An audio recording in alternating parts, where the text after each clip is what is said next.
ਅਸੀਂ ਤਾਂ ਖਾਣ ਲੱਗੇ ਦੁਹਾਣਾ। ਤੁਹਾਨੂੰ ਪਤਾ ਦੁਹਾਣਾ ਕਿਹਨੂੰ ਕਹਿੰਦੇ ਨੇ? ਨਹੀਂ ਪਤਾ?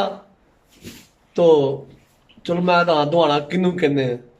ਦੁਹਾਣਾ ਜਿਹੜਾ ਖਰਬੂਜੇ ਨਾਲ ਵੱਡਾ ਹੁੰਦਾ, ਖਰਬੂਜੇ ਨਾਲ ਸਿਆਣਾ ਹੁੰਦਾ ਹੈ, ਤੇ ਦੁਹਾਣਾ ਉਹ ਉੱਥੇ ਪਿਆ ਹੋਇਆ ਤਾਂ ਦੁਹਾਣਾ ਹੀ ਲੱਗਦਾ, ਉਹਨੂੰ ਦੁਹਾਣਾ ਕਹਿੰਦੇ ਨੇ।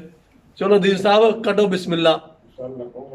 ਦਰਮਿਆਨ ਚ ਕੱਟ ਸੋ ਦੋ ਇਹਨੂੰ, ਤੇ ਲਾਲ ਲਾਲ ਕੱਢੀਆਂ। ਵੇਖੋ ਕਿਸਮਤ ਗਾਈ ਦੀ ਹੁਣ। ਏ ਬਿਸਮਿਲ੍ਲਾ। ਅੱਛਾ ਜੀ।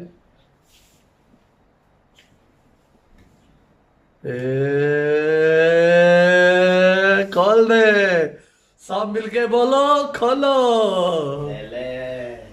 ले ले। हाँ जी, खोल दे। ओ वाओ, कोई च भी कोई नहीं, वाओ गुड यार, ये च भी कोई नहीं हुआ है। क्या बात है, नाइस यार। ले यार दुआना खाते हैं।